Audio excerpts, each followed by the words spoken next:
não. Não é não. Não é. Juro. É porque eu fiz junto com o Street View para ver, assim, não é não. É aquele lá mesmo. Porque eu fiquei procurando ele no Street View de hoje e a gente não acha.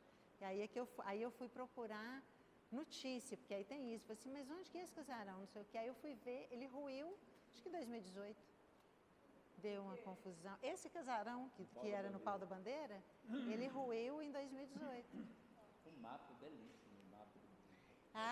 E aí, né, a cereja do bolo desse mapa e desse panorama é a assinatura em ouro, 24 quilates.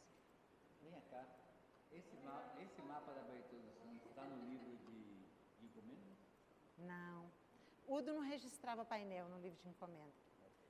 Não registrava, nada. Aqui não vai não. Ali, ó. Deixa eu ver se aqui consegue. O livro não vai. Para pegar assinatura exatamente.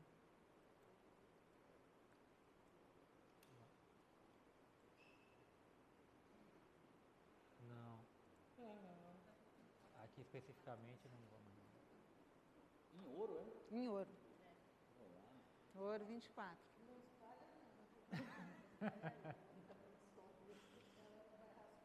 Vamos lá? Vamos. Então, recomendo agora que você não vai sair. Agora você vai perder a embarcação. Agora você perde a embarcação.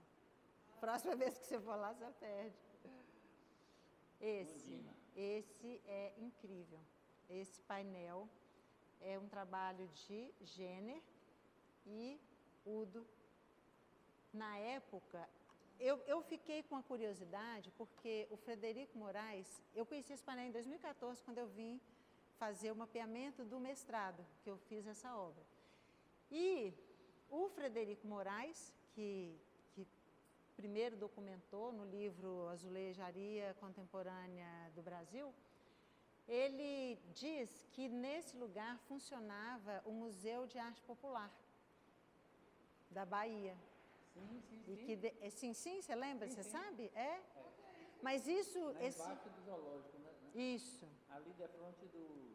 A entrada da UFBA, assim, naquela ruazinha que vai para o zoológico. Mas então, isso aí é onde Mário Cravo e Caribé e outros artistas, eles ficavam pintando e vendendo, porque eu li isso em algum lugar, que daqui a pouco eu lembro, contando essa história, que né, nesse período da década de 50 e tal, eles alugaram uma casa e eles fizeram esse espaço de ateliê. Esse galpão aí. É aqui? Caraca, eu não sabia. Porque depois virou o CE, o Centro de Educação Especial, né? E esse painel. Agora, qual que é a parte especial dessa obra? E eu vou ter que ler, porque eu não sei de cor, não.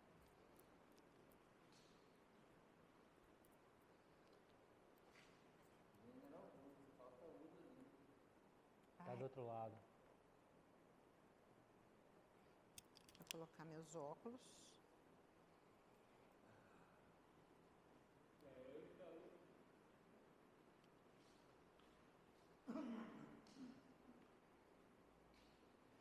Deixa eu achar aqui.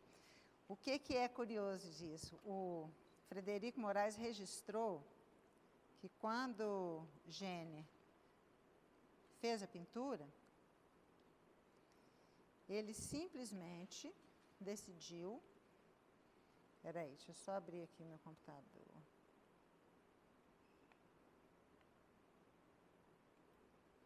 Pronto.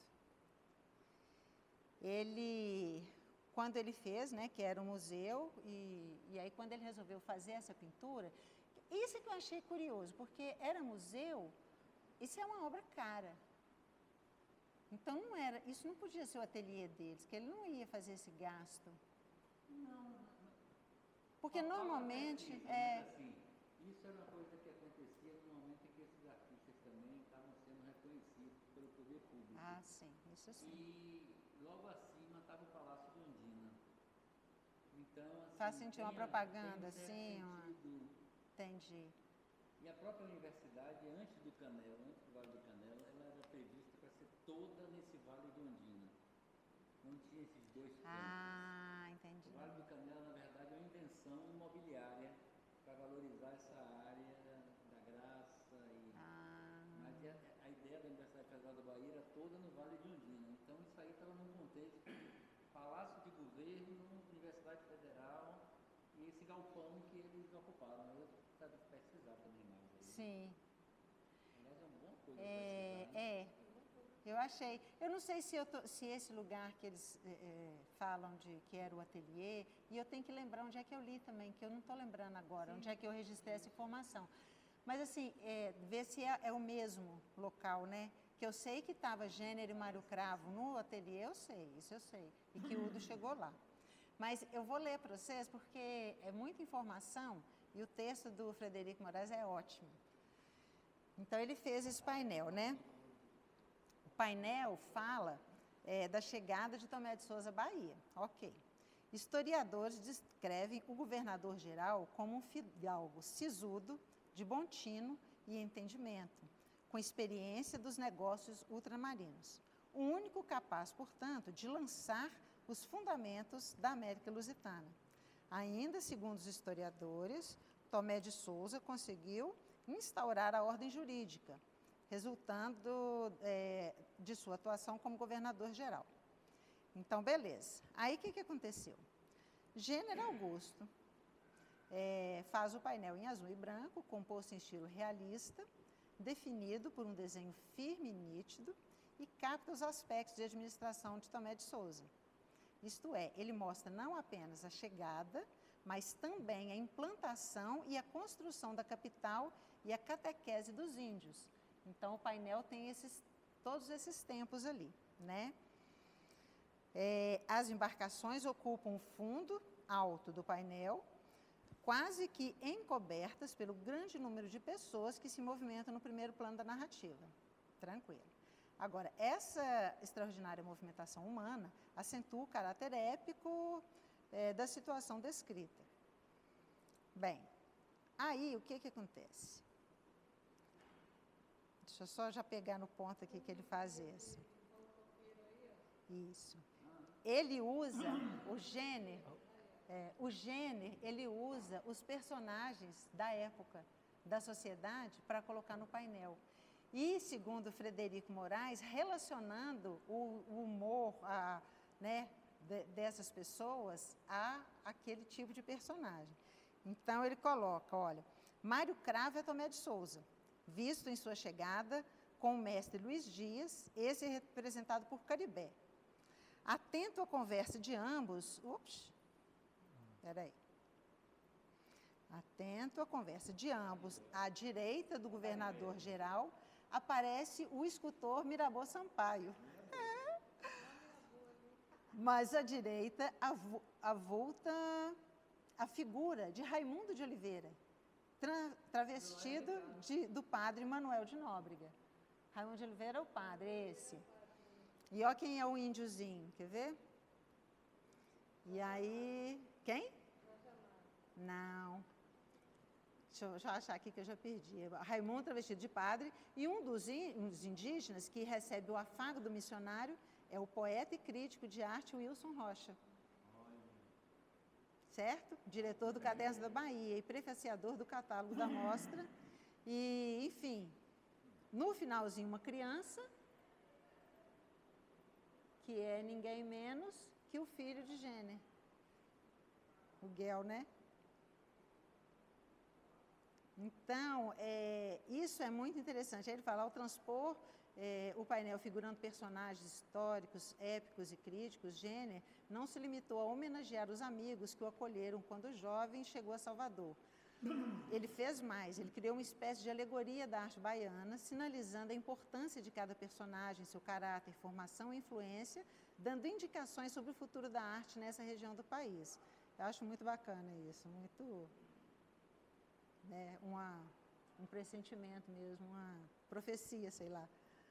Não por acaso, Mário Cravo, a mais destacada figura da arte baiana à época do painel, aparece 2 vezes como Tomé de Souza, como governador-geral das artes baianas, 2 vezes como Tomé de Souza e como governador-geral das artes baianas, numa delas ao lado do seu melhor amigo Caribé. certo? Então, é um painel que tem a identidade da Bahia mesmo, né? Que conta essa história, um pouco dessa história da arte, né? Que registra uma passagem mesmo.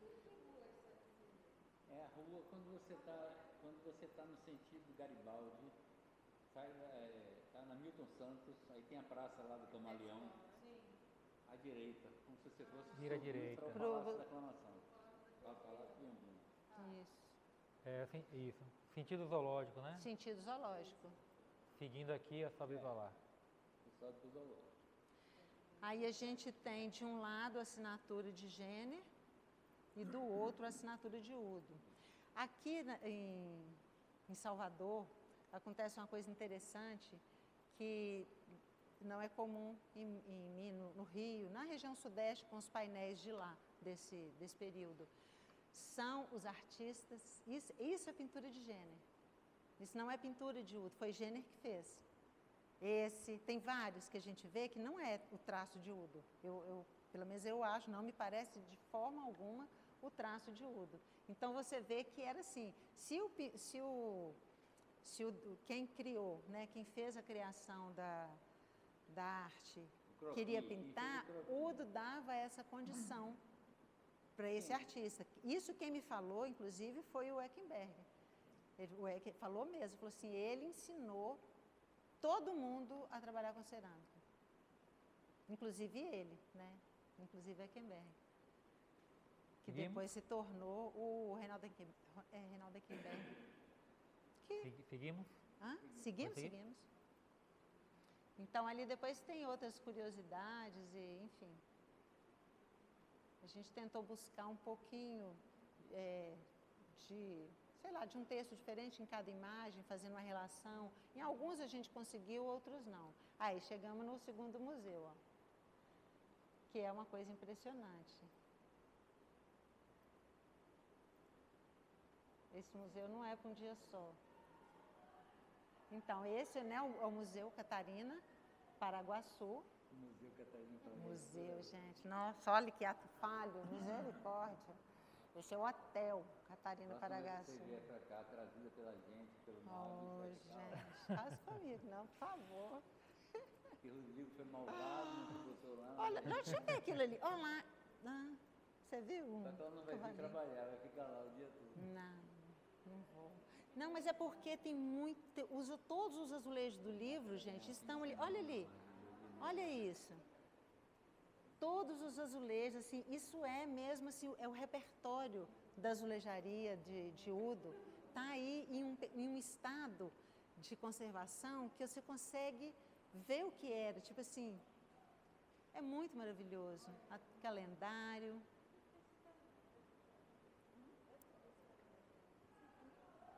Então, aqui... Ninguém mandou falar, né?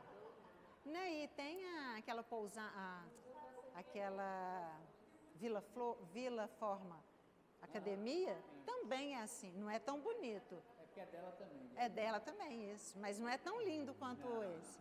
Não é, lá são mais comuns os azulejos. Foi o que sobrou e cerâmica e início de fogo, sempre ter esse pinta-tarde. É isso que eu acho que é legal aqui na nossa parede. Alguns azulejos com informações também, porque isso é muito legal.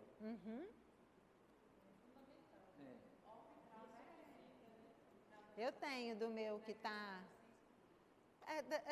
teve um... não, mas eu falo que teve um azulejo que eu passei para fazer a doação, que é uma oração. O que era, lembra? É uma oração, né? Linda. É uma oração. E eu tenho também um que era de lá, que ficou, mas esse ficou comigo. Mas eu posso passar ele para o museu, tá bom? Para o museu, não para Catarina. O chá de cozinha aqui, né? Tem a tabela de preço de azulejo. Muito bom. Esse aqui é o símbolo da família dele, né? A gente descobriu. O Udo pintava muito os ibejis, né? Porque a filha dele é de 27 de setembro, Patrícia. Minha querida Patrícia, é assim que ele se refere a ela nos livros. Esse desenho pro azulejo para minha querida Patrícia. Nem liga. Ele é a Patrícia do dia 27 de setembro. É. E o do Júnior do dia 8 de dezembro. E aí o Udo tem, o orixá também. Muito mesmo. Aí, ó, a prova de cor, tá vendo? Esse é a Catarina, a gente tem que ir com calma. E tem põe lá naquele painel grandão, porque uma coisa interessante também, Tá lá embaixo. Esse painel que fica ali ao pé da escada, ele tem muitos azulejos que não são esses azulejos de padrão comum, assim, que são azulejos mais artísticos, com pinturas manuais, como aqueles peixes ali, ó, né? E ele sai mesclando. E tem alguns azulejos misturados entre esses que não são de Udo, são de outros artistas, são inclusive assinados, que estão ali, muito bonitos. E eu acho que isso que dá graça mesmo, porque toda vez eu falo, azulejaria é uma arte coletiva. A azulejaria não é uma arte individual, né? Isso é de fulano, a não ser que o fulano faça tudo, o que normalmente poucos.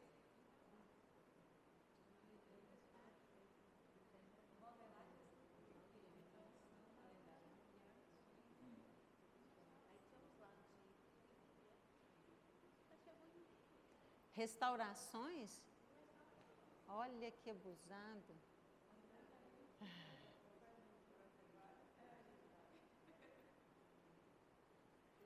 Isso.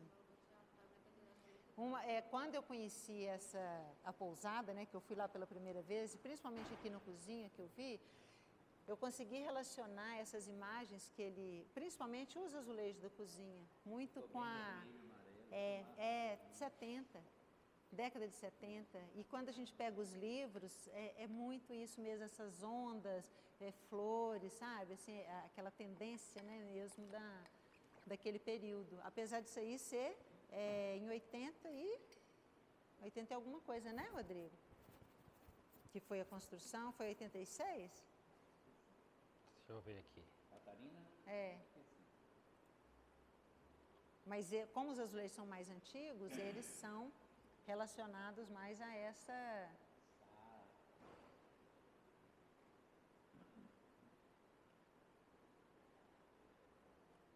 94. 90? Foi quando, tá certo. Foi um pouco antes dele falecer. Não foi? Inaugurou acho que em junho e ele faleceu em julho, não foi isso? Isso. Ou em junho.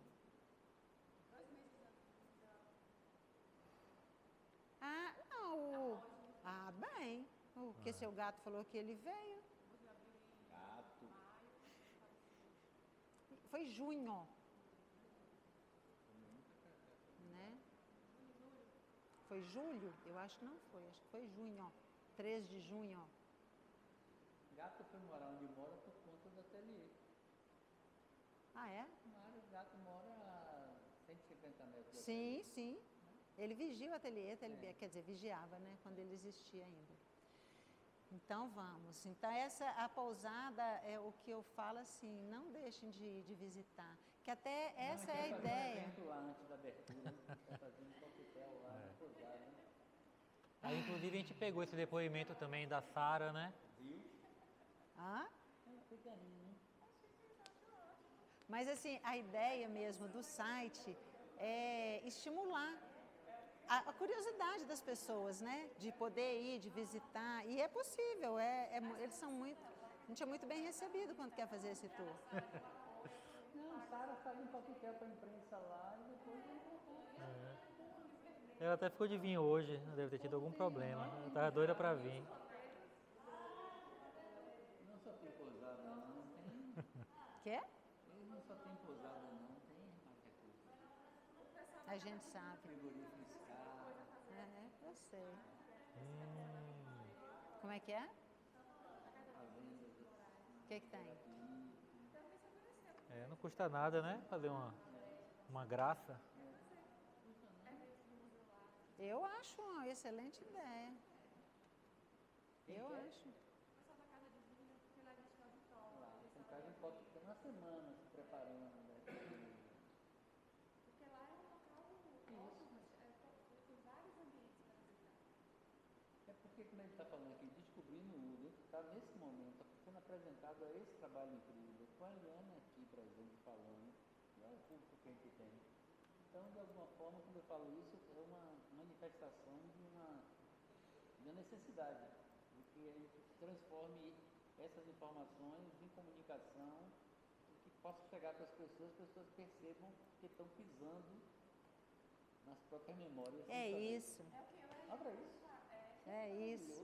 É exatamente isso. Uma tarde de passeio só ali no Lanar, em Helena. Nossa Senhora! Quantas horas passando no Lanar? Você só vai olhando assim. É porque é gigante. Esse acervo azulejar que a gente tem é gigante. É incrível, porque assim, sabe, foi uma apropriação. E, ai, nossa, nunca esqueço de mim, tão besta na dissertação. Eu não sei por que não teve azulejo na Bahia. Entendeu? Porque assim, a gente não tinha visibilidade disso, aquela coisa, né, de não mostrar, porque, né, não era Portinari, não era Burle Marx, então não mostrava. Eu achava que não tinha. E achava aquilo engraçado. Justo na Bahia, que tem mais azulejo, não tem azulejo contemporâneo. Entendeu? E quando você chega aqui, você vai olhando, a minha menina, eu andando com ela aqui em Salvador, quando ela veio me visitar, né, a gente andando assim, ela fala assim, para mãe, para, porque diz ela que eu ando assim, ó. Com o pescoço espichado para dentro da casa, para poder achar um painel de azulejo. Acha demais, acha demais. Aqui na Barra, assim, é impressionante a quantidade de painel. Largo 2 de Julho tem muito também. É muito comum aqui. Então... Hã?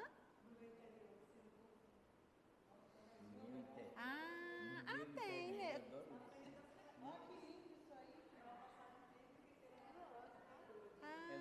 De Udo. Eu vi mesmo que assim, escrito de umas... eu quero. Eu quero, sim. Esse, lindo também.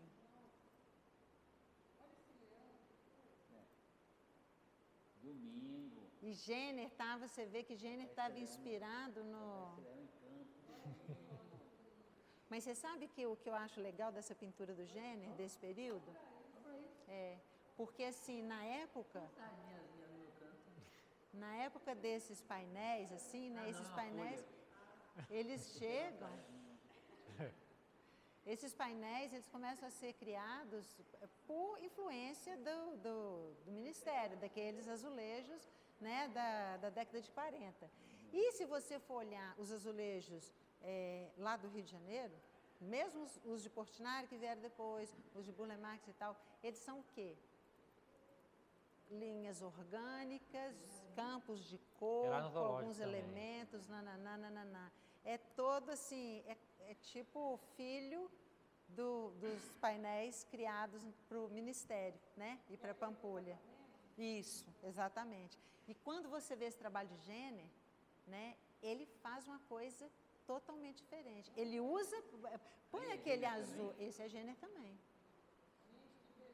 Maravilhoso. Isso aí tá quebrado assim. Ah lá quem salvou esse painel, ó. Eles estavam no restaurante Alto de Ondina. E isso foi em 2008. Foi, né? isso mesmo. Aí teve uma jornalista da tarde passando por lá, estava em ruína, o espaço já era uma ruína.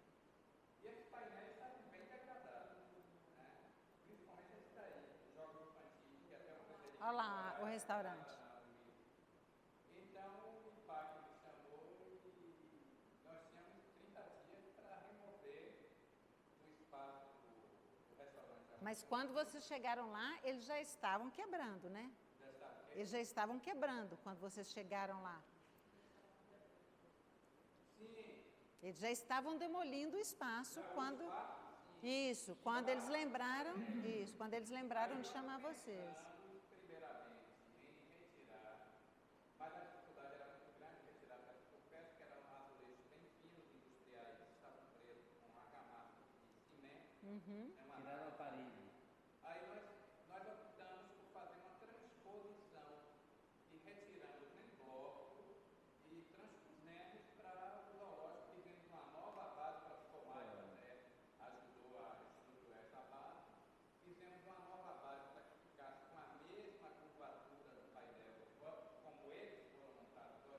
Uhum. E já fizemos, né? Tem aqui no centro de pesquisa. Foi um trabalhão. E a mesma rachadura aqui, né? Eles queriam colocar aquele outro da fauna, né?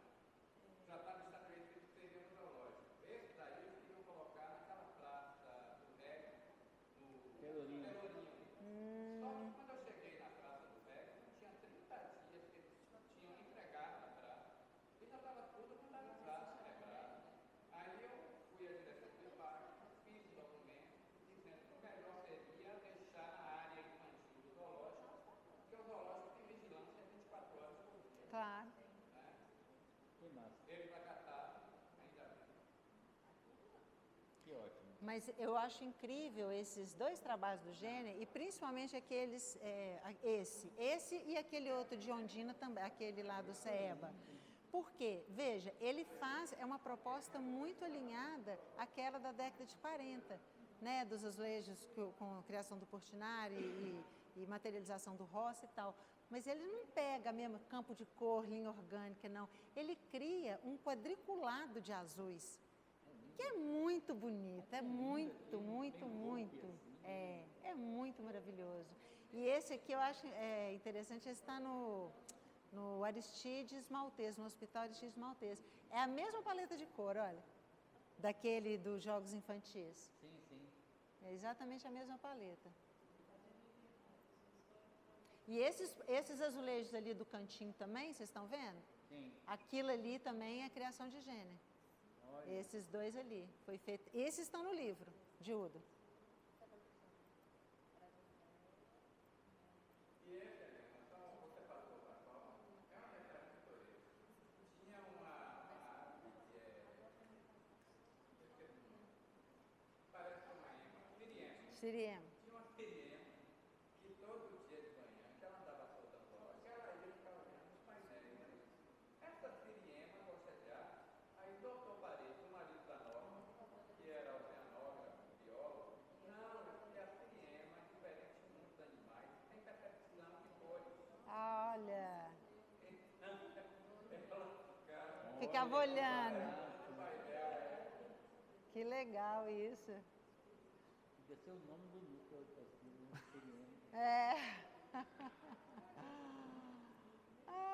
Eu lembrei da Siriema que correu do Bolsonaro. É ótimo. Vamos lá. Vamos lá. Então, saímos do zoológico e vamos para... O ateliê de uso. Ai, nossa senhora, gente. Aí é Território doloroso. da Renata Alencar. Essa foto é do Street View. Né, Rodrigo? Isso, é porque é da época, né? A gente tentou pegar isso. quando eles ainda estavam de pé. Hoje em dia não tem mais nada. Mas isso aí salvou, não salvou, Rê? Esse painel aí salvou. Um pedaço. Algumas? Aí a entrada do estacionamento, né? Olha lá, ainda. Literalmente. Tá vendo? Era essa casa ali, ó. Mas uma coisa que vocês vão ver nas fotos, porque quando eu cheguei aqui em Salvador, olha lá o taipau que eu falei. Isso, é aquilo ali, que aí vai alinhando. Tanto pode usar como mostruário, do jeito que está aí, quanto para pintura, né? Essa é uma dica para a expografia do museu, hein? É bom, verdade. Essa foto... Dessa forma. Essa foto é de 2018, gente. Essa foto fui eu que fiz com minhas próprias mãos. O ateliê estava deste jeito aí que vocês estão vendo em 2018. Que vergonha. É uma vergonha. Pessoal. É uma vergonha. Tá aqui. Ali atrás, aquelas tábuas ali, são os pigmentos, os vidros. E assim, era tão impressionante que parecia que o Udo estava lá ainda, estava tudo arrumado. Sabe, quer dizer, estava um pouco bagunçado e tal, porque Fred nem trabalhava lá, mas assim, né, já tinha quantos anos o Udo tinha morrido? Estava preservado. Estava totalmente preservado, totalmente. Lá fora, todos os azulejos, todos os azulejos da... Viajava 5 dias. O que existe disso hoje, o que existe desse material hoje está comigo. Por isso é que eu não consigo desistir da minha pesquisa. Porque é um compromisso. Eu sei que ninguém consegue mais do que eu consegui. Sabe? Não acessa mais isso. Então, eu me sinto compromissada, sabe? Em terminar, em concluir e passar. Hã? Na verdade, outro olhar, né? Com o livro, é desse trabalho ser de fato incorporado ao museu, entendeu? Essas fotos